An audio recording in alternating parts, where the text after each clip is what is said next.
नमस्कार मित्रांनो, तुम्हा सर्वांचं एस क्लास एज्युकेशन मध्ये अगदी मनापासून स्वागत आहे. आज आपण पाहतोय इयत्ता 9वी राज्यशास्त्र मधील पहिला पाठ. पण खरं तर राज्यशास्त्र हा विषय आपल्याकडे नवीनच आहे. याच्या आधी 8वी पर्यंत आपण नागरिक शास्त्र पाहिलं होतं. त्याच्यामध्ये आपण भारतीय नागरिकाला काय काय गोष्टी माहिती असल्या पाहिजेत किंवा एक जे आपण म्हणतो की राजकारण आहे, तर त्याच्यामधल्या बेसिक लेवलमध्ये आपल्याला कसं माहिती असलं पाहिजे की आपल्या देशामधला राज्यकारभार कसा चालतो, कुठल्या स्थानिक शासन संस्था आहेत, कुठल्या नगरातल्या शासन संस्था आहेत, या सगळ्या आपण पाहिल्या. सो त्याच्यावरून तुम्हाला एक बेसिक आयडिया मिळाली असेल.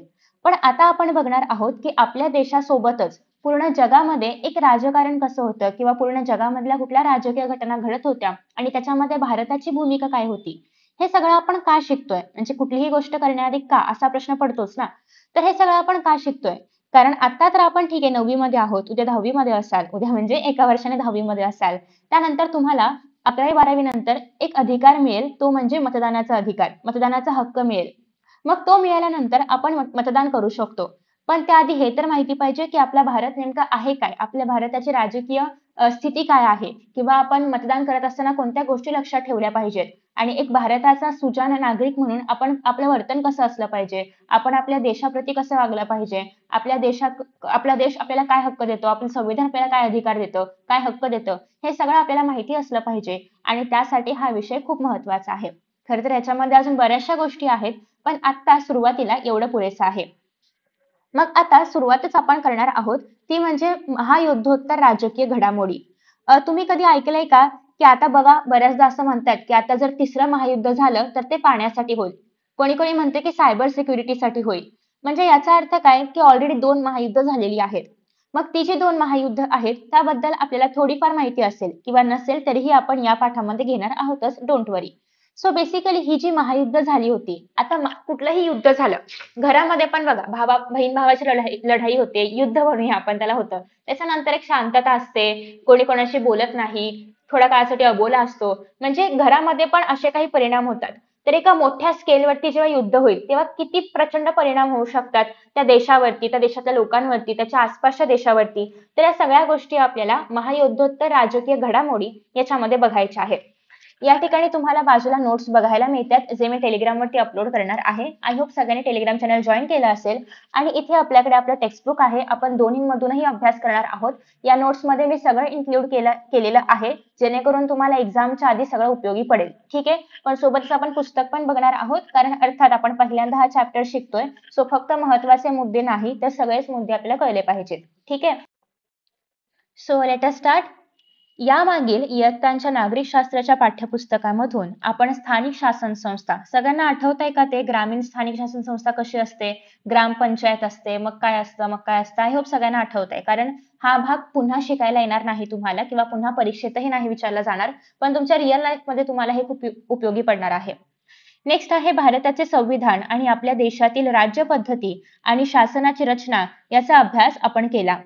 या इयत्तेमध्ये आपण आता भारताचे जगाशी असणारे जे काही संबंध आहेत तर ते पाहणार आहोत. आता ही जेव्हा दोन्ही महायुद्ध झाली ना, तेव्हा भारत आपला स्वातंत्र्य नव्हता. म्हणजे आपल्या हातामध्ये हा अधिकार किंवा हा हक्कच नव्हता की आपल्याला त्या युद्धामध्ये भाग घ्यायचा आहे की नाही घ्यायचा आहे. हा डिसिजन घेणंच आपल्या हातामध्ये नव्हतं, कारण आपण स्वातंत्र्य नव्हतो. ही जी दोन्ही युद्ध झालेली आहेत तेव्हा आपला भारत देश पारतंत्र्यामध्ये होता. पण तरी सुद्धा भारताचा या जगाशी कसा संबंध आहे किंवा त्यावेळेस भारताची भूमिका काय होती हे नक्कीच आपण बघू शकतो. भूगोलाच्या अभ्यासातून तुम्हाला जगाची भौगोलिक रचना समजली असेल. आतापर्यंत आपण जो काही भूगोल अभ्यासलेला आहे, खरं तर इतिहास, भूगोल, राज्यशास्त्र, नागरिकशास्त्र या सगळ्या गोष्टी एकमेकांशी कनेक्ट असल्यामुळे आपण त्याला सामाजिक शास्त्र असं म्हणतो किंवा समाजशास्त्र असं म्हणतो. इतिहासाच्या अभ्यासातून ऐतिहासिक काळामधील जागतिक घडामोडी आपल्याला समजल्या असतील. खरं तर या इतिहासामध्ये पण आपण 9वीच्या इतिहासाला कशी सुरुवात केली की भारतामध्ये जेव्हा भारत स्वातंत्र्य झाला त्यानंतरच्या काय घडामोडी आहेत, कोणते पंतप्रधान आले, त्यांची लिस्ट काय आहे ती आपण पाहिली, किंवा त्यांनी पंतप्रधान झाल्यानंतर भारतामध्ये काय काय नवीन नवीन उपाययोजना केल्या, काय प्रोग्राम्स केले, कशा पद्धतीने विकास घडवून आणला, डेव्हलपमेंट कशी झाली, या सगळ्या गोष्टी आपण पाहिलेल्या आहेत. सो तेच इथे सांगितलेलं आहे की राज्यशास्त्राच्या अभ्यासातून आपण आता भारताचे जे काही जगाशी असणारे संबंध आहेत आणि त्यासोबतच्या जागतिक समस्या समजून घेऊयात. आपण सर्वजण वेगवेगळ्या कारणांसाठी किंवा सोयी सुविधांसाठी समाजातील व्यक्ती, संस्था आणि संघटना याच्यावरती आपण अवलंबून असतो. खरं तर माणूस कसा आहे, एक सामाजिक प्राणी आहे आणि त्यामुळेच आपण किंवा आपला देश इतर देशांवरती इतर बऱ्याचशा गोष्टींसाठी अवलंबून असतो. आपले सामाजिक जीवन परस्परावलंबी असते आणि त्यात परस्पर सहकार्य अत्यंत महत्त्वाचे असते. आता मला एक सांगा, तुम्ही एकटे राहू शकता का? नाही राहू शकत. अर्थात एकटे राहू शकता म्हणजे घरात राहू शकता. पण तुम्हाला जे काही जेवण बनवायचं आहे त्यासाठी सामान बाहेरून आणावं लागेल. म्हणजे तुम्ही कोणावरती तरी डिपेंडंट आहात. तुम्हाला इतर काही जॉब करायचा आहे, नोकरी करायचा आहे, तुम्ही इतर लोकांवरती डिपेंड आहातच. म्हणजे अशाच पद्धतीने जसा एक व्यक्ती इतरांवरती डिपेंड असतो, तसाच आपला भारत देश किंवा कुठलाही देश इतर देशांवरती डिपेंड असतोच. आणि म्हणून तुम्ही ऐकलं असेल, की आपल्याकडे परराष्ट्र धोरण आहे. म्हणजेच काय, की आपला देश आणि इतर देश यांच्यामधला संबंध कसा असावा, आपण त्यांच्याकडून काय आयात करतो, त्यांच्याकडे काय निर्यात करतो, या सगळ्या गोष्टी किंवा एक आपापसामधले जे काही काय म्हणूया आपण करार झाले असतील किंवा तुम्हाला हे दिलं आम्हाला हे दिलं जे काही असेल, हे सगळं कशामध्ये येतं, परस्पर धोरणामध्ये येतं. त्यानंतर पुढे असं आहे की त्यासाठी परस्पर सहकार्य खूप महत्वाचं असतं. हे जसं व्यक्ती आणि समाजाबाबत आहे तसंच ते राष्ट्राबाबतही आहे. भारताप्रमाणे जगात अनेक स्वतंत्र देश आहेत आणि त्यांच्यामध्ये सातत्याने देवाणघेवाण आणि व्यवहार होत असतात. आणि ही जी स्वतंत्र राष्ट्रे आहेत तर ती एकमेकांशी करार पण करत असतात. आणि या सर्व स्वातंत्र्य आणि सार्वभौम, स्वातंत्र्य म्हणजे काय, कोणाच्याही गुलामगिरीमध्ये नसणं, आणि सार्वभौम म्हणजे काय, की आपले निर्णय स्वतः घेऊ शकणं. म्हणजेच काय, आता जर आज आपल्या भारत देशामध्ये काही निर्णय घ्यायचा असेल तर आपल्या भारताचं जे काही शासन किंवा जे गव्हर्नमेंटमध्ये लोक आहेत ते घेऊ शकतात. त्यांना इतर देशांना विचारायची गरज नाही की आम्ही हा निर्णय घेऊ का. जसे की आपल्या देशामध्ये नोटबंदी झाली होती. सो तेव्हा तो निर्णय हा संपूर्णतः भारताचा निर्णय होता किंवा भारताच्या सरकारचा निर्णय होता. त्याच्यामध्ये आपण अमेरिकेला नाही विचारलं की आम्ही नोटबंदी करू का, आपण रशियाला नाही विचारलं की आम्ही नोटबंदी करू का. याचं कारण असं आहे की आपण स्वतंत्र आहोतच, पण त्यासोबतच आपण सार्वभौम पण आहोत. आपण आपले निर्णय स्वतः घेऊ शकतो. ठीक आहे. सो अशा पद्धतीने देशांची मिळून एक व्यवस्था तयार होते. तिला आपण आंतरराष्ट्रीय व्यवस्था म्हणतो. आणि या आंतरराष्ट्रीय व्यवस्थेची काही वैशिष्ट्ये आहेत. जसं की पहिली गोष्ट म्हणजे परस्परावलंबन. हे सगळे पॉइंट्स मी याच्यामध्ये नाही ऍड केलेत, कारण याच्यावरती मोस्टली एक्झाम मध्ये क्वेश्चन नाही विचारले जात. ही फक्त एक पार्श्वभूमी आहे की जी आपल्याला इथपर्यंत घेऊन जाणार आहे. ठीक आहे.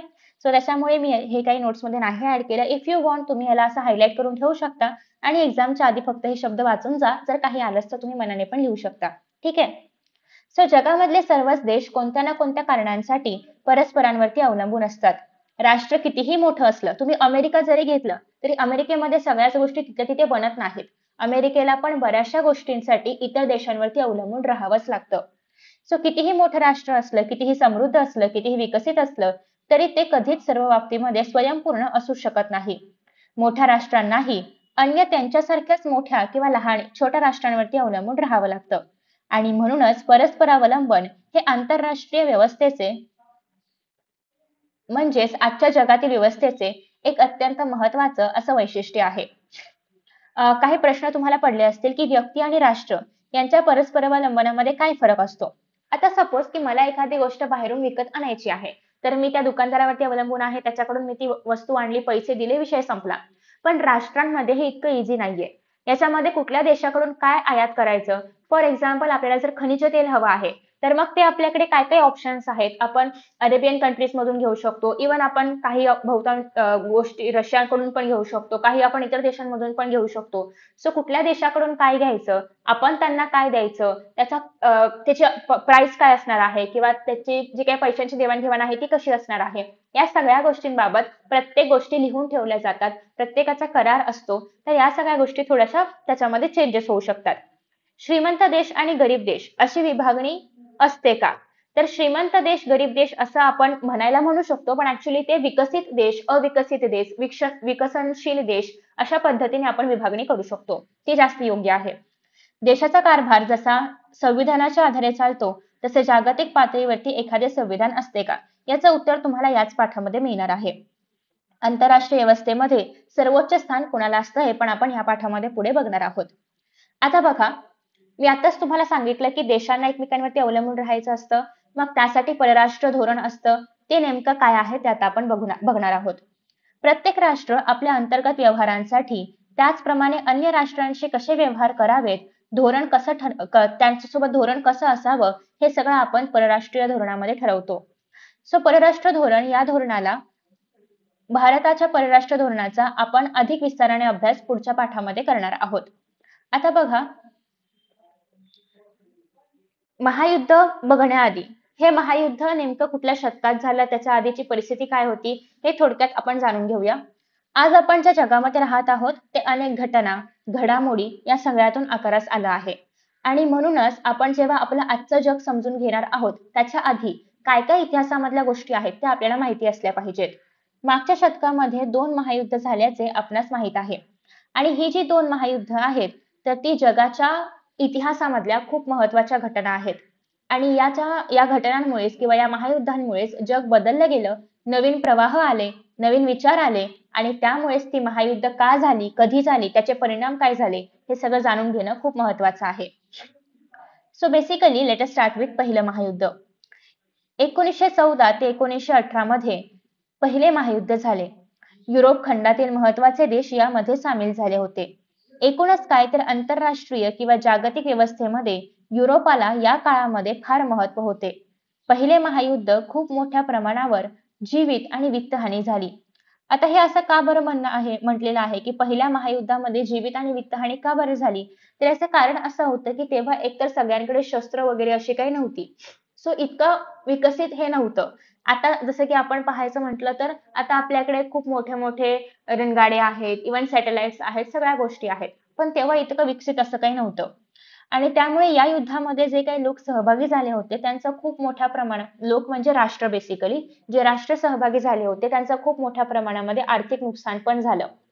आणि युद्धामध्ये सहभागी नसलेले जे काही राष्ट्र आहेत त्यांना पण याची झळ पोहोचली. कारण अर्थातच इतक्या मोठ्या प्रमाणामध्ये एक महायुद्ध होतंय तर जे देश सहभागी नाहीयेत, फॉर एक्झाम्पल आपला भारत याच्यामध्ये सहभागी नव्हता, पण तरी सुद्धा भारताला याचे जे काही परिणाम आहेत त्याला सामोरे जावं लागलंच. कारण भारत याच देशांवरती, भारत म्हणजे अर्थात त्या काळी आपण पारतंत्र्यामध्ये होतो, पण तरी सुद्धा आपण या कुठल्या ना कुठल्या देशावरती अवलंबून हे होतोच. सो त्यामुळे सहभागी नसताना पण त्याची झळ इतर देशांना पोहोचत होती. जिंकलेल्या व हारलेल्या राष्ट्रांच्या अर्थव्यवस्था पण कोसळल्या. जिंकले तरी पण काय, इतकं सगळं नुकसान होऊन जिंकले ना ते, इतकी सगळी जीवितहानी झाली, इतकी वित्तहानी झाली आणि मग ते जिंकले. सो इव्हन तुम्ही जिंकलात किंवा हारलात तुम्हाला त्याचे परिणाम आहेत ते भोगावेच लागणार आहेत. आता याच्यामध्ये मित्र राष्ट्र कुठले होते, म्हणजे हे एका गटामध्ये होते आणि हे एका गटामध्ये होते. तर Britain, France, Russia, Italy, America हे सगळे मित्र राष्ट्र होते. आणि मध्यगत राष्ट्र कुठले होते तर जर्मनी, ऑस्ट्रिया हंगेरी, तुर्कस्तान, बल्गेरिया हे सगळे मध्यगत राष्ट्र होते. आणि जेव्हा हे युद्ध झालं तर हे झाल्यानंतर अशा प्रकारचे युद्ध पुन्हा घडू नये, कारण खूप मोठ्या प्रमाणामध्ये नुकसान झालंय हे या राष्ट्रांना पण कळतंय आणि जे सहभागी नाही झाले त्यांना पण कळतंय. आणि त्यामुळेच त्यांचं असं म्हणणं आहे की अशा प्रकारचं युद्ध परत होऊ नये असं अनेक राष्ट्रांना वाटू लागलं होतं. आणि त्यातूनच मग राष्ट्रसंघ या आंतरराष्ट्रीय संघटनेची निर्मिती झाली. सो पहिलं महायुद्ध झाल्यानंतर राष्ट्रसंघाची स्थापना करण्यात आली आणि याचं मुख्य उद्दिष्ट हेच होतं की युद्ध आपल्याला थांबवायचं आहे आणि जगामध्ये शांतता आणि स्थैर्य आणायचं आहे, स्थिरता आणायची आहे. आणि आंतरराष्ट्रीय समस्या ज्या काय आहेत तर त्या सोडवण्यासाठी चर्चा करणं, वाटाघाटी करणं यासाठी हे एक महत्त्वाचं व्यासपीठ बनलं. कारण याच्या आधी असं काहीच नव्हतं. म्हणजे 2 देशांमध्ये जर काही समस्या असतील, त्यांना जर काही युद्धजन्य परिस्थिती असेल तर ती कशी थांबवायची, त्यातून शांततेने मार्ग कसा काढायचा, यासाठी असं काही व्यासपीठच नव्हतं, असं काही प्लॅटफॉर्मच नव्हता. पण राष्ट्रसंघाच्या रूपामध्ये तो प्लॅटफॉर्म त्यांना मिळाला. युद्ध टाळणं हीच त्यांची मुख्य जबाबदारी होती. पहिलं महायुद्ध संपल्यानंतर युरोपमध्ये आणि युरोप बाहेर सुद्धा अनेक महत्त्वाचे बदल घडून आले. जसं की फॉर एक्झाम्पल युरोपमधील जी काही पूर्वीची साम्राज्य आहेत तर ती कोसळली.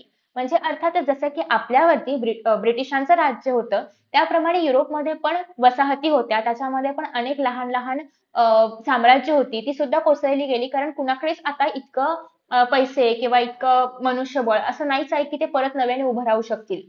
आणि त्यामुळे मग नवीन नवीन साम्राज्य उदयास आली, त्यांचे नवीन विचार होते, त्यांना काहीतरी वेगळं अपेक्षित होतं. तर अशा पद्धतीने नवीन प्रवाह आता समाजामध्ये किंवा जगामध्ये येऊ लागले होते. युरोपमधील अनेक देशांच्या आफ्रिका आणि आशिया खंडात पण वसाहती होत्या आणि या वसाहतींमध्ये स्वातंत्र्यासाठी चळवळी सुरू झाल्या. युरोपीय राष्ट्रांच्या वर्चस्वाला या चळवळीने मोठ्या प्रमाणावर आव्हान दिले. आता खरं तर राष्ट्रसंघाची स्थापना का झाली होती, पहिलं महायुद्ध झाल्यानंतर असं परत होऊ नये आणि शांतता निर्माण व्हावी यासाठी. परंतु पुन्हा एकदा जेव्हा जगामध्ये भांडणं झाली किंवा पुन्हा एकदा जेव्हा अशी परिस्थिती निर्माण झाली तेव्हा हे राष्ट्रसंघ काही दुसरं युद्ध थांबवू शकलं नाही आणि पुन्हा एकदा दुसरं महायुद्ध हे झालंच आणि ते महायुद्ध जे आहे तर ते 1945 ला राष्ट्रसंघ जे आहे तर ते काय त्याचा उपयोगच नाही असो ते काढून टाकण्यात आलं, ते बंद करण्यात आलं आणि दुसरं महायुद्ध 1945 ला थांबलं. परंतु राष्ट्रसंघाला काही दुसरं महायुद्ध थांबवता आलं नाही. जर्मनी, इटली, स्पेन खरं तर दुसऱ्या महायुद्धाचा मेन देश जो आहे किंवा मेन मुद्दा जो आहे तर तो जर्मनीमुळेच आला होता. या देशांमध्ये तर हुकुमशाही राजवटी अस्तित्वात होत्या. तुम्हाला माहिती असेल की जर्मनीमध्ये हिटलर होता आणि हिटलरच मेन रिझन होता की ज्याच्यामुळे हे दुसरं महायुद्ध जे आहे तर ते आता सुरू झालं होतं. आता या ठिकाणी बघा तुम्हाला पाहायला मिळते की पहिल्या महायुद्धामध्ये सहभागी झालेले भारतीय सैनिकांचे एक चित्र पाहायला मिळते तुम्हाला. आता आपण सुरुवात करणार आहोत दुसऱ्या महायुद्धापासून. दुसरं महायुद्ध सुरू झालं होतं 1939 आणि संपलं होतं 1945 ला. या कालावधीमध्ये दुसरे महायुद्ध झाले. खरं तर हे पहिल्या महायुद्धापेक्षा अधिक जास्त संहारक ठरलं, म्हणजे अधिक जास्त विनाशकारक ठरलं. पहिल्या महायुद्धाच्या तुलनेमध्ये ते अधिक व्यापक तर होतच, परंतु या युद्धामध्ये अधिक प्रगत तंत्रज्ञानाचा पण उपयोग करण्यात आला होता. म्हणजे अणुबॉम्ब वगैरे हे सगळं आता सुरू झालं होतं. म्हणजे आधी तर असं काही नव्हतं, बॉम्ब वगैरे असं काही नव्हतं. साधारणतः बंदूक वगैरे असेल किंवा या सगळ्या गोष्टींचा किंवा एक बेसिक लेवलची शस्त्र जी आहेत तर ती वापरली गेली होती. पण दुसऱ्या महायुद्धामध्ये अत्यंत ऍडव्हान्स लेवलची शस्त्र वापरली गेली. याच्यामुळे अर्थातच अधिक नुकसान झालं किंवा अधिक जीवितहानी झाली, अधिक वित्तहानी झाली. युद्धामध्ये सहभागी असलेल्या राष्ट्रांवर पुन्हा एकदा आर्थिक संकट कोसळलं. आता अर्थातच कोणते कोणते देश सहभागी झाले होते तर Britain, France, Australia, Canada, New Zealand, Bharat पण कारण ब्रिटन सहभागी झाला होता, सोव्हिएत रशिया, चीन, अमेरिका हे सगळे देश आहेतच आणि याच्या अपोजिशन मध्ये आहे जर्मनी, जपान आणि इटली. म्हणजेच बेसिकली हे सगळेचे सगळे देश जे आहेत तर ते याच्यामध्ये आता समावेश त्यांचा झाला होता. खरं तर जपान आणि अमेरिका यांच्याबद्दल आपण पुढे बघणार आहोतच. थोडंसं तुम्हाला हिरोशिमा आणि नागासाकी माहिती असेल त्याबद्दल आपण डिस्कशन करणार आहोत. पण त्याआधी बघा हे जे देश आहेत यातले बरेचसे देश जे आहेत तर ते पहिल्या महायुद्धामध्ये सुद्धा होते. म्हणजे ऑलरेडी त्यांचं पहिल्या महायुद्धामध्ये नुकसान झालं आहे खूप जास्त आणि आता पुन्हा एकदा त्यांना त्याच आर्थिक संकट किंवा वित्तहानी म्हणूया, जीवितहानी म्हणूया, या सगळ्यांना सामोरे जावं लागतंय. तेव्हा दुसऱ्या महायुद्धामुळे हे जे देश आहेत ते अजूनच कोसळले, अजूनच कोलमडून गेले. नेक्स्ट आहे दुसऱ्या महायुद्धामध्ये अमेरिकेचा महत्वाचा सहभाग होता. अमेरिकेने अणुबॉम्बची निर्मिती केली होती आणि युद्ध संपवण्यासाठी जपानमधील हिरोशिमा आणि नागासाकी या दोन शहरांवरती 6 ऑगस्ट आणि 9 ऑगस्ट 1945 रोजी अमेरिकेने अणुबॉम्ब टाकले होते. आपण जर पाहिलं या ठिकाणी तर अमेरिका आणि जपान हे विरुद्ध पक्ष आहेत किंवा मित्र राष्ट्र नाहीत, एकमेकांच्या विरुद्ध उभे आहेत. तर जेव्हा शेवटी खरं तर अमेरिकेने सुरुवात केली नव्हती, सुरुवात ही जपाननेच केली होती. त्याची रिॲक्शन फक्त अमेरिकेने दिली होती जी खूप भयंकर आहे की अमेरिकेने डायरेक्टली अणुबॉम्बच टाकले होते हिरोशिमा आणि नागासाकीवरती. आणि तुम्ही जर पाहिलं तर ते इतके जे रेडिओ ऍक्टिव्ह म्हणतो आपण त्याच्यामध्ये जे काय काय म्हणूया आपण अणु वगैरे जे आहेत त्या अणुबॉम्बचे तर ते इतके प्रभावी आहेत की अजूनही तुम्हाला पाहायला मिळेल की हिरोशिमा आणि नागासाकी मधले जे प्रदेश आहेत तिथून अजूनही ती किरणं आपल्याला पाहायला मिळतात. तिथे अजूनही असे बरेचसे भाग आहेत ज्या ठिकाणी अजिबात झाडं उगवत नाहीत किंवा कुठलंही जीवन तिथे बनत नाहीये. जीवन म्हणते, जेवण नाही, जीवन तिथे बनत नाही. याचं कारण असं आहे की ती भूमी किंवा ते जे काही आसपासचे परिसर आहेत ते अजूनही त्या किरणांच्याच ह्याच्यामध्ये आहेत, त्याच्याच प्रभावामध्ये आहेत. अजूनही तिथे सगळं काही ती भूमी जी आहे ते पहिल्यासारखी नाही झाली. तुम्हाला कळतंय का की अणुबॉम्बचा प्रभाव किती मोठा असू शकतो. कारण 1945 साली झालं होतं, आता 2025 साल सुरू आहे. अजूनही बऱ्याचशा भागांमध्ये ती सगळी किरणं त्याचा प्रभाव आपल्याला जाणवतो. पुढे असं आहे की युरोपमधील जर्मनीच्या पराभवानंतर आणि आशियामध्ये जपानच्या पराभवानंतर दुसरे महायुद्ध संपले. आपण काय पाहिलं होतं की जर्मनीमध्ये कोण आहे? हिटलर. खरं तर त्याचा पण सहभाग आहे दुसऱ्या महायुद्धामध्ये आणि तो जेव्हा हरला तेव्हा दुसरं महायुद्ध संपलं युरोपमध्ये. आणि आशियामध्ये कधी संपलं? जेव्हा जपान हरला किंवा जपानवरती हा हल्ला झाला तेव्हा. दुसऱ्या महायुद्धानंतरच्या काळामध्ये जागतिक पातळीवरती ज्या काही घडामोडी झाल्या त्यातील एक महत्वाची घटना म्हणजे शीतयुद्ध. तुम्ही जर या ठिकाणी पाहिलं तर अमेरिका आणि सोव्हिएत रशिया हे दुसऱ्या महायुद्धामध्ये मित्र राष्ट्र होते. पण इतकं नुकसान झाल्यानंतर या सगळ्या देशांचं फक्त अमेरिका आणि सोव्हिएत युनियन हेच असे प्रबळ राष्ट्र राहिले होते की जे एक दुसऱ्यांशी कम्पीट करू शकतील, ज्यांचं एक दुसऱ्यांची स्पर्धा होऊ शकते, ज्यांच्याकडे अजूनही तितकं सामर्थ्य आहे, तितका पैसा आहे, तितकं मनुष्यबळ आहे, विकसित आहेत की जेणेकरून ते एक दुसऱ्यांशी स्पर्धा करू शकतात. दुसऱ्या महायुद्धामध्ये जे मित्र राष्ट्र होते तेच आता एकमेकांच्या विरुद्ध असं डिरेक्टली युद्ध नाही केलं त्यांनी, पण युद्धासारखी परिस्थिती सतत होती आणि त्याला आपण म्हणणार आहोत शीतयुद्ध. सो आताच आपण पाहिलं की युरोपमधून ब्रिटन, फ्रान्स सारख्या ज्या काही जुन्या महासत्ता आहेत त्यांचा प्रभाव संपला. अमेरिका आणि सोव्हिएत युनियन या आता काय बनलेल्या आहेत, दोन महत्वाच्या महासत्ता बनलेल्या आहेत. ठीक आहे. सो आता या दोन महासत्ता ज्या आहेत यांच्यामध्ये पुढे कशा पद्धतीने आपल्याला एक शीतयुद्ध पाहायला मिळते ते आपण बघूयात. 1945 ते 1991 हा जो एक प्रदीर्घ काळ आहे, तर या काळामध्ये शीतयुद्ध झालं होतं.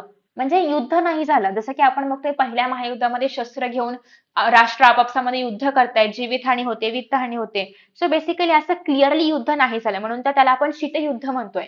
म्हणजे दोघांमध्ये इतके कॉन्फ्लिक्ट होते की असं वाटायचं की युद्ध होईल, पण झालं नाही. दोघांमध्ये इतकी भांडणं होती, इतकी स्पर्धा होती की असं वाटायचं की कधीही युद्ध होऊ शकतं, पण असं उघड उघड युद्ध नाही झालं. ठीक आहे. सो त्याला आपण म्हणणार आहोत शीतयुद्ध. आणि याचा कार्यकाळ जो आहे तो प्रचंड मोठा आहे. 1991 पर्यंत चाललं होतं हे 45 पासून. आणि या काळामध्ये जे काही बदल घडले किंवा या काळामध्ये ज्या काही घटना घडल्या त्याचा अभ्यास आता आपल्याला करायचा आहे. So let us start with शीतयुद्ध. सो दुसऱ्या महायुद्धामध्ये जे काही मित्र असणारे होते अमेरिका आणि सोव्हिएत युनियन, ते युद्ध संपताच एकमेकांचे स्पर्धक बनले. त्यांच्यातील सहकार्याची जागा आता स्पर्धेने घेतली होती आणि या जागतिक राजकारणाने किंवा स्पर्धेने 40 ते 45 वर्षांचा कालखंड व्यापला. म्हणजे ही स्पर्धा इतके काळ चालली होती, इतके वर्ष चालली होती. सो आता या दोन्ही देशांमध्ये कधीही असं उघड उघड युद्ध नाही झालं, परंतु युद्धाचा भडका कधीही उडू शकेल अशा प्रकारची स्थिती मात्र दोघांमध्येही होती. प्रत्यक्ष युद्ध जरी नाही झालं तरी पण युद्धाला पूरक असं वातावरण, असं तणावपूर्ण वातावरण नेहमीच या दोन्ही देशांमध्ये असायचं. तर त्यानंतर नेक्स्ट आहे की या काळामध्ये खरं तर अमेरिका ही महासत्ता होतीच. ठीक आहे. परंतु त्यासोबतच सोव्हिएत युनियनने सुद्धा अण्वस्त्रांची निर्मिती केली होती आणि आपले लष्करी सामर्थ्य दाखवून दिलं होतं. आणि त्यामुळेच काय झालं की मग दोन्ही देशांमध्ये असं होतं की दोघांमधलं श्रेष्ठ कोण, पण खरं तर दोघांमधला महासत्ता कोण हा त्यांच्यामध्ये प्रश्न होता. आणि मग या दोन्ही महासत्तामधला जो काही संघर्ष आहे, जी काही सत्ता स्पर्धा आहे, शस्त्र स्पर्धा आहे, विचार प्रणालीमधला भेद आहे आणि एकमेकांना नेहमीच कंपॅरिझन आहे, याच्यामुळे शहकटाक्ष देण्याची वृत्ती, या सगळ्या बाबींमुळे शीतयुद्ध सुरू झालं. त्यानंतर आता असं आहे की शीतयुद्धाचे परिणाम काय काय आहेत. तर शीतयुद्ध काळामध्ये दोन्ही महासत्तांनी लष्करी संघटना निर्माण केल्या. आता बघा की दोघांमध्ये पण कंपॅरिझन आहे, दोघं पण सेम पेजवरती आहेत, सेम लेवलवरती आहेत. त्याच्यामुळे यांना जर युद्ध झालं भविष्यामध्ये तर लष्करी संघटना असल्या पाहिजेत. यासाठी मग अमेरिकेने नाटो गट निर्माण केला आणि सोव्हिएत युनियनने वर्सॉ पॅक्ट निर्माण केला. मग आता त्यात सामील होणाऱ्या ज्या काही राष्ट्रांच्या संरक्षणाची जबाबदारी आहे ती त्या महासत्तांनी घेतली. म्हणजे फॉर एक्झाम्पल जर अमेरिकेने युद्ध करायला सुरुवात केली सोव्हिएत युनियन सोबत, तर अर्थात अमेरिकेला सहाय्य लागेल ना इतर राष्ट्रांचं, किंवा जेव्हा अमेरिका इतर राष्ट्रांची मदत घेणार आहे तर तेव्हा त्यांच्या रक्षणाची जबाबदारी पण अमेरिकेने घेतली पाहिजे. मग त्या देशांचा जो काही गट आहे त्याला आपण म्हणतो नाटो. नाटो म्हणजेच काय, North Atlantic Treaty Organization. So ज्या देशांनी जे देश मदत करणार होते अमेरिकेला त्यांचा एक संघ, ही अमेरिकेच्या प्रभुत्वाखाली लढणारी संघटना होती. आणि वॉर्सॉ करार किंवा वॉर्सॉ पॅक्ट त्याला आपण इंग्लिशमध्ये म्हणतो, हा सोव्हिएत युनियनचा किंवा सोव्हिएत रशियाच्या प्रभुत्वाखाली लढणारी लष्करी संघटना होती. आता जगाचा द्विध्रुवीकरण. ध्रुवीकरण म्हणजे काय, पोल्स. म्हणजे बेसिकली आता असं झालं होतं की इकडे अमेरिका आणि इकडे रशिया यांच्याच मध्ये संघर्ष सुरू होता. त्याच्यामुळे जग असं दोन गटांमध्ये विभागलं गेलं होतं की काही अमेरिकेला सपोर्ट करत होते, काही रशियाला सपोर्ट करत होते. म्हणजे संपूर्ण जग दोन टोकांकडे विभागलं गेलं होतं. त्याला आपण म्हणतो जगाचे द्विध्रुवीकरण. सो शीतयुद्ध काळामध्ये जगामधील बहुतेक देश या दोन महासत्तांच्या गटामध्ये सामील झालं होतं. राष्ट्रांची अशी दोन गटांमध्ये विभागणी होणं म्हणजेच काय, द्विध्रुवीकरण. आणि शीतयुद्धाचा आवाका यामुळे काय झाला, वाढला आणि तणावपूर्ण स्थिती निर्माण झाली. क्युबाचा संघर्ष म्हणजे 1962 साली काय झालं होतं की 1962 साली हे जे शीतयुद्ध आहे त्याच काळामध्ये क्युबा इथे एक महत्वाची घटना घडली होती. त्या ठिकाणी पण युद्धजन्य परिस्थिती होती. तर ती काय होती ती तुम्हाला फाइंड आउट करायची आहे. ठीक आहे. खरं तर पूर्ण जग जे आहे तर ते नाटो आणि वॉर्सॉ जे आपले लष्करी संघटना आहे त्याच्यामध्ये विभागलं गेलं होतं. लष्करी मुद्दा असेल, आर्थिक, तांत्रिक क्षेत्र, या सगळ्याच बाबतींमध्ये दोघांमध्ये खूप मोठ्या प्रमाणामध्ये स्पर्धा होत होत्या. 1917 मध्ये रशियामध्ये साम्यवादी क्रांती झाली आणि त्यातूनच सोव्हिएत रशिया जे आहे ते अस्तित्वात आलं. अल्पावधीतच सोव्हिएत रशिया आंतरराष्ट्रीय राजकारणामध्ये महासत्ता म्हणून आकारास आलं. परंतु अमेरिका आणि सोव्हिएत रशिया यांच्यामध्ये टोकाचे मतभेद होते. यांच्यामध्ये मतभेद का होते तर बघा, अमेरिका जे आहे तर ते भांडवलशाही चा पुरस्कर्ता करणारा देश होता आणि सोव्हिएत युनियन जे आहे तर ते समाजवादीचा पुरस्कर्ता करणारा देश होता. आता भांडवलशाही म्हणजे काय? भांडवलशाहीमध्ये असं व्हायचं की ज्या कंपनी आहेत किंवा जे काही नवीन कंपनीज म्हणूया आपण किंवा नवीन सोयी सुविधा असेल तर त्या देण्याचं काम हे वैयक्तिक व्यक्ती करायचे किंवा वैयक्तिक कंपनी करायचे, प्रायव्हेट कंपनीज करायचे. हे कुठल्याही गव्हर्नमेंटच्या अंडर व्हायचं नाही. त्याला आपण म्हणतो भांडवलशाही. आणि भांडवलशाहीचा मेन मुद्दा किंवा मेन फोकस याच्यावरती असायचा की प्रॉफिट मिळवण्यावरती, नफा मिळवण्यावरती. लोकांचं कल्याण किंवा या सगळ्या गोष्टींपेक्षाही प्रॉफिट मिळवणं, नफा मिळवणं हा त्यांचा महत्वाचा मुद्दा असायचा. पण समाजवादीचं असं होतं की ज्या काही सगळ्या सोयी-सुविधा आहेत त्या सगळ्या गव्हर्नमेंट प्रोव्हाईड करते. ज्या काही कंपनीज आहेत त्या गव्हर्नमेंटच्या अंडर चालतायत, ना की कुठल्याही एका व्यक्तीच्या अंडर किंवा एका प्रायव्हेट कंपनीच्या अंडर. त्याच्यामुळे यांचा मेन फोकस कशावरती असायचा? जगाचं म्हणजे अर्थात समाजाचं कल्याण करणं किंवा त्यांच्या देशाचा एकत्रित विकास करणं याच्यावरती फोकस असायचा, फक्त नफा मिळवण्यापेक्षा. ठीक आहे. सो तुम्ही पाहू शकता की अमेरिका आणि सोव्हिएत युनियन या दोघांचे पण विचार किती वेगळे आहेत. इथे लोकशाही आहे, इथे साम्यवादी आहे, म्हणजे कम्युनलिझम आहे, जिथे वर्कर्स, मजदूर यांच्यावरती जास्त फोकस केला जातो किंवा हे या लोकांच्या डिमांड्सवरती जास्त फोकस केला जातो. ठीक आहे. सो दोघांचे विचार खूप जास्त वेगळे असल्यामुळे दोघांमध्ये मतभेद आहेत. अमेरिका हे भांडवलशाहीचा पुरस्कार करणारं राज्य होतं, तर सोव्हिएत रशिया हे समाजवादाचा आणि एकपक्षीय हुकुमशाहीचा पुरस्कार करणारं राष्ट्र होतं. दोन्ही महासत्तांना जगामध्ये आपलं वर्चस्व वाढवायचं होतं. त्यामुळे अमेरिकेने भांडवलशाहीचा प्रसार केला, तर सोव्हिएत युनियनने समाजवादाचा. आपले प्रभुत्व वाढावं म्हणून दोन्ही महासत्तांनी लहान राष्ट्रांना आपापल्या गटामध्ये खेचण्याचा प्रयत्न केला. कारण अर्थातच जेवढे जास्त राष्ट्र, फॉर एक्झाम्पल खूप जास्त राष्ट्रांनी जर अमेरिकेला सपोर्ट केला तर अर्थातच अमेरिका महासत्ता आहे हे क्लिअर होईल. किंवा खूप जास्त राष्ट्रांनी सोव्हिएत रशियाला सपोर्ट केला तर याचा अर्थ सोव्हिएत रशिया महासत्ता आहे. त्यामुळे दोघांची स्पर्धा याच्यामध्ये होती की बाकीच्या राष्ट्रांना आपल्याकडे ओढून घेणं, आपला विचार त्यांच्यामध्ये पण पसरवणं किंवा त्यांना पण आपल्याच विचारामध्ये घेणं. सो हा त्यांचा प्रयत्न होता.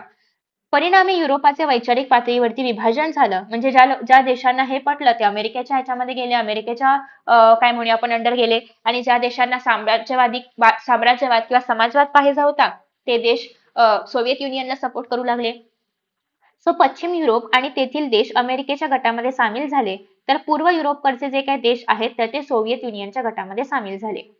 तुम्ही जर या ठिकाणी नकाशा पाहिलात तर तुम्हाला कळेल या ठिकाणी हे जे सगळं अमेरिकेचा भाग आहे आणि हा जो या ठिकाणी सगळा तुम्हाला रशियाचा भाग पाहायला मिळतोय, तर बेसिकली त्यांचं असं म्हणणं आहे की रशियाच्या या साईडचा जो काही भाग आहे किंवा या सारखे रफली दाखवते मी, अशी रेष ओढून नाही म्हणजे हे खरं विभाजन नाहीये.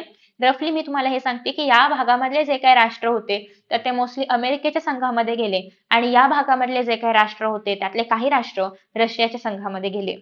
मग तुमचं असं म्हणणं असेल की भारताची भूमिका याच्यामध्ये नेमकी काय होती? तर भारताची याच्यामध्ये काहीही मजबूत किंवा स्ट्रॉंग असं ओपिनियन नव्हतं. रशियाला सपोर्ट करायचं की अमेरिकेला सपोर्ट करायचं हे कुठलंही त्यांनी मजबूत असे ओपिनियन नव्हते दिलं. कारण आपण पाहू शकतो की या परिस्थितीमध्ये म्हणजे 1945 पासून ते 1991 पर्यंत आपला भारत नुकताच स्वातंत्र्य झालेला आहे. आपल्या भारतामध्ये ऑलरेडी पारतंत्र्य होतं. आपल्याकडे अजूनही तसं फिक्स्ड असं गव्हर्नमेंट नव्हतं. आपण दुसऱ्या पाठामध्ये हेच पाहिलं की अजूनही सतत प्रधानमंत्री बदलतायत किंवा एक स्थैर्य नाहीये भारतामध्ये. आणि या सिच्युएशन मध्ये कुठल्याही एका देशाला सपोर्ट करणं किंवा कुठल्याही एका देशाच्या अंडर जाणं आणि दुसऱ्या देशाचं शत्रुत्व ओढावून घेणं हे करणं भारताला शक्य नव्हतं किंवा बरोबरही नव्हतं. कारण अजून आपणच स्थिर नाही आहोत, तर आपण काय कोणाला सपोर्ट करणार? त्यामुळे भारत याच्यामध्ये कुठल्याही देशाकडे क्लिअरली त्यांनी आपलं मत दिलं नव्हतं किंवा क्लिअरली सपोर्टर नव्हता. ठीक आहे. सो आपल्या गटामधल्या राष्ट्रांना लष्करी आणि आर्थिक मदत देण्याचं धोरण या महासत्तांनी स्वीकारलं. आता आपण पाहिलं की नाटो आणि वॉर्सो हे दोन लष्करी संघटना त्यांनी तयार केल्या होत्या आपापल्या युद्ध वगैरे झालं तर यासाठी. सो त्यांचं असं म्हणणं होतं की जे देश आम्हाला सपोर्ट करतील, सेम फॉर अमेरिका आणि सोव्हिएत युनियन, तर आम्ही त्या देशांना जो काही पैसा असेल, जी काही आर्थिक मदत आहे, लष्करी मदत आहे ती आम्ही करू. म्हणजे अर्थात ते देश सपोर्ट करतात तर काहीतरी बदल्यात त्यांना दिलं पाहिजे, तर त्यांनी हे देण्याचं कबूल केलं होतं. आता बघा दोघांमध्ये काय काय होत होतं. शस्त्रास्त्र स्पर्धा होत होती. शस्त्रास्त्र स्पर्धा म्हणजे काय, दोघांकडे पण आपण पाहिलं की दोघांकडे पण अणुबॉम्ब आहे, सगळं दोघांकडे पण आहे, क्षेपणास्त्र आहेत, उपग्रह आहेत, तंत्रज्ञान आहे, कारण दोघं पण तेवढेच विकसित आहेत. सो महासत्ता एकमेकांना काटशह देण्यासाठी मोठ्या प्रमाणावरती शस्त्रांची निर्मिती करू लागले. अधिकाधिक संहारक शस्त्रे बनवणे आणि त्या संदर्भात व त्यास लागणारं जे काही तंत्रज्ञान आहे तर ते अवगत करणं. कारण अर्थात त्यांनी काहीतरी बनवलं, त्यांनी कुठलं तरी एखादं ऍडव्हान्स फीचर्स असणारं एखादं सॅटेलाइट बनवलं, एखादं क्षेपणास्त्र बनवलं, एखादं काहीतरी नवीन कुठलं तरी तंत्रज्ञान आणलं, तर ते आपल्याकडे पण असलं पाहिजे. मग त्याच्या तोडीस तोड असं आपण काहीतरी बनवणार. तर बेसिकली हे सगळं या दोघांमध्ये सुरू होतं. परंतु शस्त्रास्त्र स्पर्धेमुळे जगामधली जी काही शांतता आहे तर ती धोक्यात येऊ शकते. कारण तुम्ही जर पाहिलं तर याच्या आधी जेव्हा अमेरिकेने अणुबॉम्ब टाकला होता जपानवरती, तेव्हा किती मोठ्या प्रमाणामध्ये त्याचा परिणाम पाहायला मिळतोय. आणि हेच जर आता या दोन्ही देशांमध्ये झालं, अमेरिका आणि सोव्हिएत रशिया, तर याच्यामध्ये जगातले बरेचसे देश विभागले गेले आहेत. आणि त्या दोघांमधलं युद्ध म्हणजेच या सगळ्या देशांमधलं पण युद्ध आणि याचे परिणाम केवढे वाईट होतील. म्हणजे ऑलरेडी त्यांनी पहिल्या महायुद्धामध्ये आणि दुसऱ्या महायुद्धामध्ये हे वाईट परिणाम किंवा याचे हे सगळं अनुभवलं आहे की याच्याने किती हानी होती वगैरे सगळं. आणि तेच पुन्हा आपण करायचं तर ते व्हायला नाही पाहिजे हे पण दोन्ही देशांना माहिती होतं. त्याचे परिणाम वाईट असल्यामुळे आपण युद्ध तर उघड उघड नाही करायचं हे दोघांना कळलं होतं. पण तरी पण त्यांची आपापसात स्पर्धा मात्र सुरूच होती. त्यानंतर त्यामुळे शस्त्रास्त्र नियंत्रणाचे आणि निःशस्त्रीकरणाचे प्रयत्न पण याच काळात झाले. म्हणजे आपल्याकडे कितीही शस्त्र असली तरी पण त्याचं नियंत्रण ठेवलं पाहिजे. ती कुठे वापरायची, कुठे नाही वापरायची, तर हे सगळं पण त्यांना आता हळूहळू ते कळू लागलं होतं. त्यानंतर पुढे आहे ते म्हणजे प्रादेशिक संघटनांची निर्मिती. महासत्तांच्या स्पर्धेमध्ये विकसनशील राष्ट्रांनी परस्परांना मदत करण्यासाठी आपापल्या प्रादेशिक पातळ्यांवरती संघटना निर्माण केल्या. आता अर्थातच हे जे काही म्हणजे हे दोघं तर ठीक आहे, हे दोघं तर विकसित होते, महासत्ता वगैरे होते. पण इतर जे काही विकसनशील देश आहेत, विकसनशील राष्ट्र आहेत, तर त्यांना पण स्वतःचा विकास करायचा होता. मग ते आपापसात एकत्र आले. त्यांनी त्यांच्या अशा नवीन संघटना निर्माण केल्या की आपणही एकमेकांना मदत करूया किंवा आपण पण आपापला विकास करूया यासाठी. त्यांना आर्थिक विकास महत्वाचा वाटत होता. युरोपमधील प्रदेशांनी युरोपीय आर्थिक संघ असा निर्माण केला. तर आग्नेय आशियामधील देशांनी जसे की सिंगापूर आहे, थायलंड आहे, मलेशिया आहे, इंडोनेशिया असेल, तर या सगळ्यांनी मिळून आसियान नावाची संघटना निर्माण केली. तर या सगळ्या संघटना निर्माण करण्यामागचा उद्देश हाच होता की सगळ्यांनी एकत्र येऊया आणि सगळ्यांनी आपापला विकास करूया. नेक्स्ट आहे अलिप्ततावाद. आता अलिप्ततावाद म्हणजेच काय? हेच जे भारताची भूमिका होती तीच आहे अलिप्ततावाद. म्हणजेच काय की आपण बघतो की याला इंग्लिशमध्ये नॉन अलाइनमेंट मुवमेंट किंवा NAM असं म्हणतात. सो बेसिकली आपण काय बघतोय की भारताने कुठल्याही देशाला किंवा कुठल्याही महासत्तेला असं उघड उघड सपोर्ट नाही केलं. ठीक आहे. सो शीतयुद्ध सुरू झाल्यानंतरच्या काळामध्ये एकीकडे जगाचं द्विध्रुवीकरण होत होतं. म्हणजे काही देशांनी कुणाला कोण सपोर्ट करणार हे ठरवलं होतं. पण त्यासोबतच असे पण काही देश होते की ज्यांना कुठल्याही या स्पर्धेमध्ये सहभागीच व्हायचं नव्हतं. कारण अजून तेच स्थिर नव्हते, अजून तेच विकसित नाहीयेत. त्यांच्याच अजून खूप साऱ्या गोष्टी बाकी आहेत आणि त्याच्यामुळे त्यांनी कुणालाही कुठल्याही स्पर्धेमध्ये येण्यासाठी नकार दिला होता. अशा राष्ट्रांनी महासत्तांच्या स्पर्धेमधून अलिप्त राहायचं धोरण स्वीकारलं आणि त्यालाच आपण काय म्हणतो अलिप्ततावाद. म्हणजे कुठल्याही गटामध्ये सामील न होता स्वतंत्र राहणं यालाच आपण काय म्हणणार आहोत अलिप्ततावाद. सो मग अलिप्ततावाद ही शीतयुद्ध काळातील एक महत्वाची चळवळ होती. दुसऱ्या महायुद्धानंतर आशिया आणि आफ्रिका खंडामध्ये नव्याने स्वातंत्र्य झालेले जे काही देश आहेत तर त्यांनीच अलिप्ततावादाच्या विचाराला पाठिंबा दिला. याचं कारण असं आहे की हे आत्ता स्वातंत्र्य झालेले देश आहेत, यांना आपलं हित, स्वतःचं हित पाहणं जास्त महत्वाचं वाटत होतं, अर्थातच रादर दॅन कुठल्याही स्पर्धेमध्ये येण्यापेक्षा. आता मग याच्यामध्ये या चळवळीमध्ये कोण मेन लोक होती किंवा कोण मेन लोक नी ही चळवळ तयार केली होती त्यांची नावं आता आपण बघतोय. तर प्रमुख नेते आहेत पंडित जवाहरलाल नेहरू भारतामधले. त्यानंतर नेक्स्ट आहेत युगोस्लावाकियाचे अध्यक्ष मार्शल टिटो, इजिप्तचे अध्यक्ष गमाल अब्दुल नासेर, इंडोनेशियाचे अध्यक्ष डॉक्टर अहमद सुकार्नो आणि घानाचे राष्ट्राध्यक्ष क्वामे नक्रुमा. तर या सगळ्यांच्या नेतृत्वाखाली ही जी चळवळ आहे तर ती सुरू झाली 1961 पासून. यांचं चळवळीचं लक्ष हे होतं की आपल्याला शांतता निर्माण करायची आहे, आपल्याला एकत्र राहून आपला विकास करायचा आहे. ते लोक महासत्तामध्ये आहेत ते त्यांचा विकास करतील किंवा त्यांची स्पर्धा सुरूच आहे, पण आपलं काय, आपण तर आता स्वातंत्र्य झालो आहोत. तो सहअस्तित्व ठेवणं, समता आहे, वसाहतीमधील राष्ट्रांना स्वातंत्र्य मिळवून देणं, सामाजिक न्याय आणि जागतिक सहकार्य करणं हे यांचे उद्दिष्ट होते. सो नेक्स्ट आहे की अलिप्ततावादी चळवळीने वसाहतवाद, साम्राज्यवाद आणि वंशवाद याला विरोध केला. आंतरराष्ट्रीय प्रश्न शांततामय मार्गाने सोडवण्यास या चळवळीने नेहमीच प्रोत्साहन दिलं. पंडित जवाहरलाल नेहरूंच्या मार्गदर्शनाखाली भारताने या चळवळीचे नेतृत्व केलं आणि त्यानंतरच्या काळात पण भारताने सक्रिय असा पाठिंबा दिला. म्हणजे शीतयुद्ध जरी संपलं 1991 नंतर, तरी पण ही जी चळवळ आहे तर ह्याचं काही नेतृत्व कमी होऊ दिलं नाही. कारण अर्थातच ही संघटना नवीन देशांसाठी आहे, त्यांच्या विकासासाठी त्यांनी ही सुरू केली होती. मानवतावाद, जागतिक शांतता, समानता या मूल्यांवरती ही चळवळ आधारित होती. आणि याच्याच आधारावर जे अल्पविकसित राष्ट्र आहेत किंवा जे अजून विकसनशील आहे, पूर्ण विकसित नाही झाले, अशा राष्ट्रांना एकत्र येण्यासाठी प्रेरणा दिली गेली. आंतरराष्ट्रीय प्रश्न शांततामय मार्गाने सोडवण्यासाठी या चळवळीने प्रोत्साहन दिले. मग त्याच्यामध्ये निशस्त्रीकरण करणं किंवा मानवी हक्कांचे संवर्धन याबाबत पण अनेक भूमिका घेण्यात आल्या. एका नव्या आंतरराष्ट्रीय आर्थिक व्यवस्थेची म्हणजेच NIEO ची मागणी या चळवळीने सुद्धा केली होती. आता बघा या देशांना याच्यामुळे काय झालं की आपापसातलं हित साधणं, परराष्ट्र धोरण अजून चांगलं करणं हे सगळे करण्यासाठी त्यांना इथून मुभा मिळाली. थोडक्यात सांगायचं म्हटलं तर शीतयुद्ध जरी संपलं तरी पण अलिप्ततावादी चळवळीचं महत्त्व काही कमी झालं नाही. या चळवळीमुळे अल्पविकसित देश जे आहेत तर ते एकत्र आले. त्यांनी पण अनेक समाजामध्ये बदल घडवून आणण्यासाठीच्या ज्या काही गोष्टी आहेत तर त्या मांडल्या. बदल कसा आपण करू शकतो हे सगळं त्यांनी दाखवून दिलं आणि या राष्ट्रांना आंतरराष्ट्रीय राजकारणामध्ये सन्मानाने उभं राहण्याचा एक नवीन विश्वास दिला. कारण अर्थातच हे सगळेच राष्ट्र जे आहेत तर ते कुठल्या ना कुठल्या पारतंत्र्यामध्ये आधीपासून होतेच आणि त्यांना आता नव्यानेच स्वातंत्र्य मिळालेलं आहे. त्यामुळे त्यांना पुन्हा एकदा नव्याने उभं राहायचं आहे. तर ते कसं केलं गेलं पाहिजे या सगळ्याबाबत इथे आपण पाहतोय. नेक्स्ट आहे शीतयुद्धाचा शेवट किंवा अखेर. 1945 पासून हे जे शीतयुद्ध सुरू झालं होतं तर ते आता हळूहळू संपुष्टात येऊ लागलं होतं. शीतयुद्धाची अखेर ही एक मागील शतकाच्या शेवटी झालेली अत्यंत महत्त्वाची घटना आहे, जी की संपूर्ण जगासाठी ऍप्लिकेबल होते. पहिली होती पहिलं महायुद्ध, मग दुसरं महायुद्ध आणि मग शीतयुद्ध. शीतयुद्धाची अखेर होण्यास काय काय कारणं महत्त्वाची आहेत ती आपण बघूया. सोव्हिएत युनियनने आर्थिक खुलेपणाचे धोरण स्वीकारले आणि राज्याचे अर्थव्यवस्थेमधील नियंत्रण जे आहे ते शिथिल केले. म्हणजे त्यांनी स्वतःहून स्वीकारलं की ठीक आहे आपण जे आर्थिक व्यवहार आहेत तर ते अजून खुलेपणाने करूया. सोव्हिएत युनियनचे तत्कालीन अध्यक्ष मिखाईल गोर्बाचेव यांनी पेरेस्ट्रॉइका म्हणजे पुनर्रचना आणि ग्लासनोस्त म्हणजेच काय खुलेपणा ही धोरणे स्वीकारली. म्हणजे त्यांचं असं म्हणणं आहे की आपण पुनर्रचनेवरती आणि खुलेपणावरती भर देऊया. कोणाचं म्हणणं होतं गोर्बाचेवचं जे कुठले आहेत USSRचे आहेत.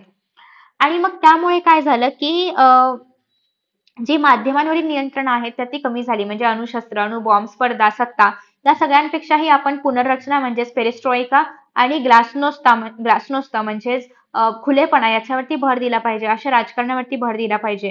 राष्ट्रीय आणि आर्थिक क्षेत्रामध्ये महत्त्वपूर्ण बदल झाले आणि त्यामुळे या क्षेत्रामध्ये पुनर्रचना करण्यात आली.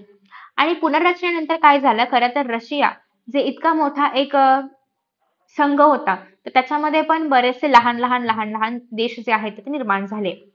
पूर्वी युरोपमधील सोव्हिएत युनियन रशियाच्या प्रभावाखाली देशांनी भांडवलशाही आणि लोकशाही मार्गाचा स्वीकार केल्यामुळे तिथल्या राजवटी पण बदलल्या. आपण काय बघितलं की जे पूर्व युरोपमधले देश होते तर त्यांना ते कोणाला सपोर्ट करायचे ते अमेरिकेला सपोर्ट करू लागले होते. म्हणजे अर्थातच त्या देशांना भांडवलशाही ही विचारसरणी पटत होती. मग अनेक युरोपमधल्या म्हणजे पूर्व युरोपमधल्या देशांनी भांडवलशाही स्वीकारली आणि ते अर्थातच इथून बाहेर पडले आणि त्यामुळे हळूहळू USSRची ताकद पण कमी होऊ लागली होती. आणि सोव्हिएत रशियाचे विघटन झाले आणि त्यातून नवीन स्वतंत्र राष्ट्र जे आहेत ते निर्माण आली. रशिया हा सोव्हिएत रशियामधला सगळ्यात मोठा देश आता आपण जो रशिया म्हणतो तर तो आहे आणि त्यासोबतच सोव्हिएत रशिया अजून बऱ्याच लहान देशांमध्ये पण त्याचं डिव्हिजन झालं, त्याचं विभाजन झालं आणि त्याच्यामुळे ताकद कमी झाल्यामुळेच पुनर्रचना आणि या दोन खुलेपणा या दोन गोष्टींच्या याच्या आधारेच ते जे आहेत तर ते या सत्ता संघर्षामधून किंवा सत्ता स्पर्धेमधून बाहेर पडले असं आपण म्हणूया किंवा त्यांची ताकद कमी झाली आणि हळूहळू हे शीतयुद्ध जे आहे तर ते संपायला लागलं.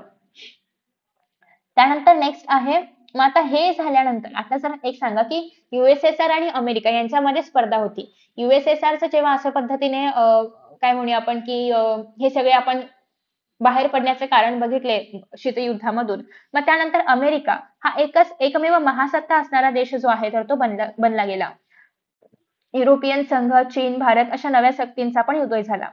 जागतिकीकरणाचा झपाटा वाढला, अर्थव्यवस्था, माहिती तंत्रज्ञान हे सगळं बदलत गेलं, त्याचा मुक्तपणे प्रसार होऊ लागला.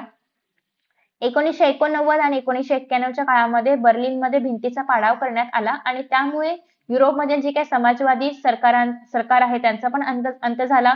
सोव्हिएत संघाचं पण विघटन झालं. खरं तर ही जी बर्लिनची भिंत आहे तर ती सुरुवातीला उभारण्यात आली होती दुसऱ्या महायुद्धाच्या काळामध्ये, पण शीतयुद्ध संपल्यानंतर ती तोडण्यात आली. ठीक आहे. बाकी क्युबा वगैरे या सगळ्या गोष्टी या ठिकाणी मेन्शन केलेल्या आहेतच की जे आपल्या पाठामध्ये ज्याची नावं आहेत.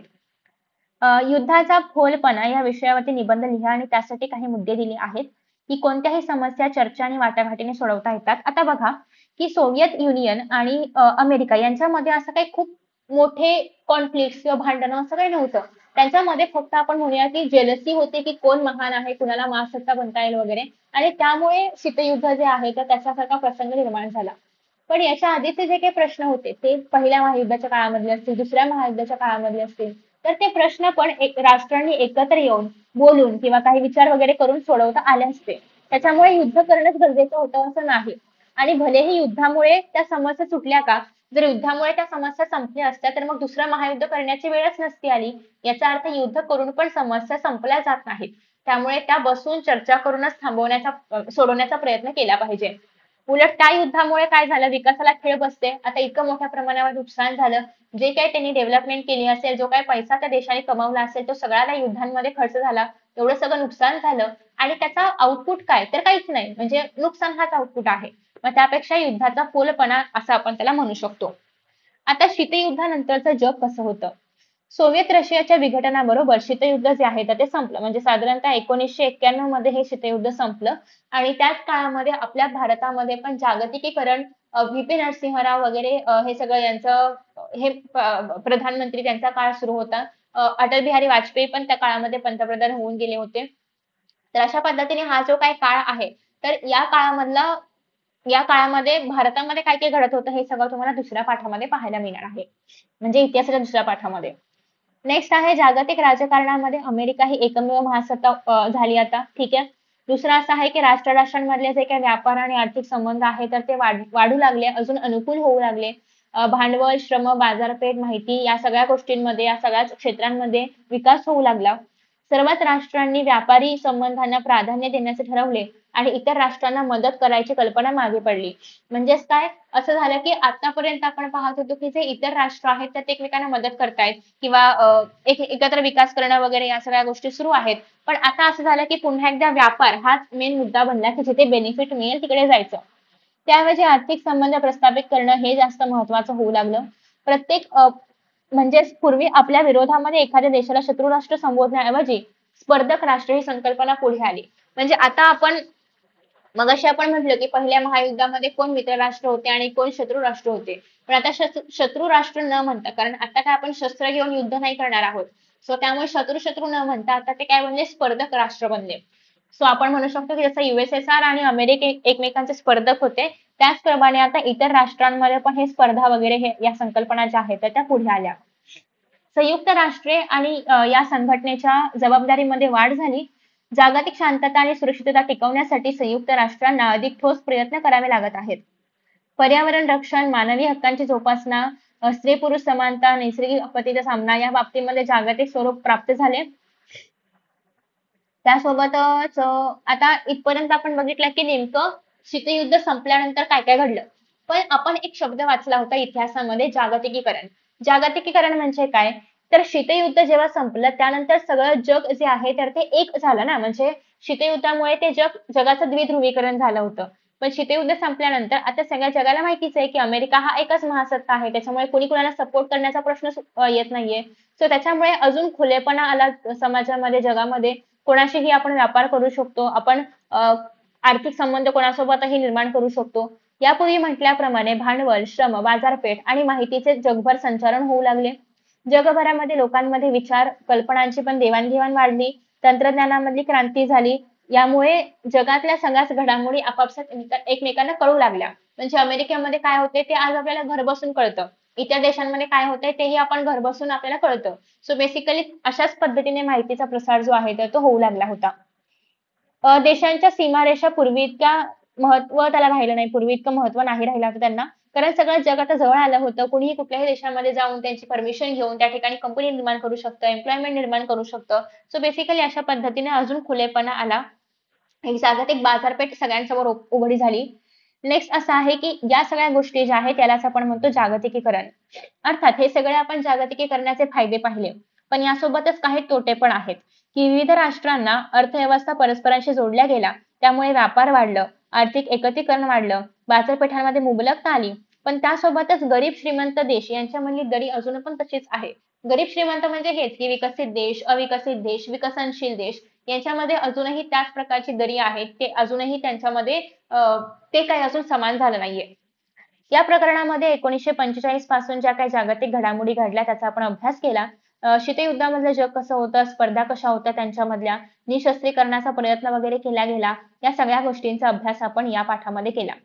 पुढच्या पाठामध्ये आपण पाहणार आहोत की भारताने जसं शीतयुद्धामध्ये अलिप्तवादाचं धोरण स्वीकारलं होतं, त्याचप्रमाणे इतर कुठल्या कुठल्या परराष्ट्र धोरणामधल्या गोष्टी आहेत भारताशी निगडीत त्या आपण पुढच्या पाठामध्ये पाहणार आहोत. तर भारताचे स्थान आणि भूमिका आपण पाहिले की अलिप्तताचं धोरण भारताने स्वीकारलं होतं. शीतयुद्ध म्हणजे काय सगळ्यांना कळलं असेल की प्रत्यक्ष युद्ध न होता फक्त त्यांच्यामध्ये एक स्पर्धा होते. द्विध्रुवीकरण म्हणजे काय संपूर्ण जग जे आहे तर ते 2 देशांमध्ये विभागलं गेलं. अलिप्ततावाद म्हणजे झालेलं आहे. जागतिकीकरण म्हणजे काय देशांच्या सीमा अजून खुल्या झाल्या. व्यापार, माहिती तंत्रज्ञान हे सगळं अजून विकसित होऊ लागलं. त्यासोबतच नेक्स्ट आहे ते म्हणजे संयुक्त राष्ट्र. हे पण आपण पुढच्या पाठांमध्ये पाहणार आहोतच. अर्थात काय झालं माहितीये का 1945 मध्ये दुसरं महायुद्ध संपलं. पहिल्या महायुद्धानंतर आपण राष्ट्रसंघ निर्माण केलं होतं का तर दुसरं कुठलंही महायुद्ध होऊ नये, पण दुसरं महायुद्ध झालंच. पण आता दुसरं महायुद्ध झाल्यानंतरही तिसरं कुठलंही महायुद्ध होऊ नये किंवा अशी परिस्थिती पुन्हा निर्माण होऊ नये यासाठी पुन्हा एकदा संयुक्त राष्ट्र युनायटेड नेशन्स निर्माण करण्यात आलं. आता हा जो संघ आहे हा किती सफल ठरला किंवा किती यशस्वी ठरला तिसरं महायुद्ध रोखण्यासाठी किंवा सगळ्या राष्ट्रांमध्ये शांतता वगैरे स्थापन करण्यासाठी हे आपण पुढच्या पाठांमध्ये पाहणार आहोतच. पण आता फक्त एवढंच लक्षात ठेवूया आपण की संयुक्त राष्ट्र नावाची संघटना पण निर्माण झाली. याचा पण उद्देश हाच होता की समाजामध्ये काय ठेवायचं आहे शांतता वगैरे ठेवायचं आहे आणि कुठल्याही प्रकारचं तिसरं महायुद्ध होऊ द्यायचं नाहीये. ठीक आहे. सो हे सगळी उद्दिष्ट आपण पुढच्या पाठांमध्ये अजून पुन्हा एकदा पाहणार आहोतच. सो आय होप की तुम्हाला हा व्हिडिओ आवडला असेल. Thank you so much for watching this video. आणि पुढच्या पाठामध्ये आपण परराष्ट्र धोरण वगैरे सगळं पाहूयात. आय होप की तुम्ही या व्हिडिओच्या खाली कमेंट करून सांगाल की मी ही सीरीज पुढे कंटिन्यू केली पाहिजे की नाही. Thank you so much and see you in the next video. Bye bye.